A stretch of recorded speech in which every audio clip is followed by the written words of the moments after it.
Sorry, I got cut off there. I'll just start over. So in this example, you're converting kilograms to pounds. So you're going to multiply by 2.2. So in this example, we have 30 kilograms. We multiplied by 2.2 and it gave us 66 pounds. Here's the rule of thumb to help you determine whether you're multiplying or dividing. Pounds is always larger than kilograms, okay?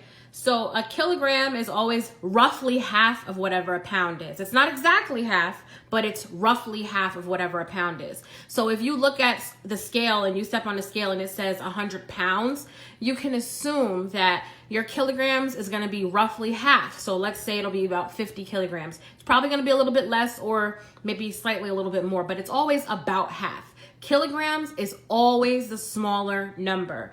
That's how you can determine when you get to a problem like, oh, sheesh, am I supposed to multiply or divide? Well, you know, if you can remember that pounds is the larger number, then it will prompt you to divide to get to kilograms. You don't want to multiply from pounds to get to kilograms because then you'll have a larger number, and kilograms is never larger than pounds. If you step on a scale right now, you'll probably see a pretty decent number. Step on a scale and you're like, oh, I weigh 80 pounds. No, your scale is probably clicked into kilograms. A lot of other countries use kilograms, so maybe some people that are from other places might already understand how this works because in their country they use kilograms. The United States is always have to be different, so as you know, we typically tend to do things the other way. So we're pretty much steady with our pounds. I know in Japan it was kilograms. Just like in the United States we use Fahrenheit, in Japan we use Celsius. So I mean, I'm not sure what type of things you guys have going on where you're from, but you can sound off in the comments. Anyway, here is also another rule of thumb.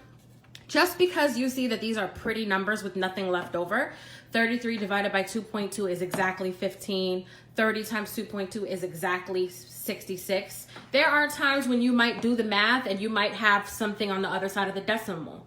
From what I've learned, you can have up to 2 spaces behind the decimal. So for example, if this 77 kilograms trying to be converted into pounds, it's 169.4.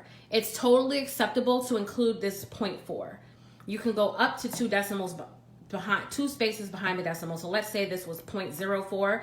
It's totally acceptable to include all of those numbers. You don't necessarily have to round.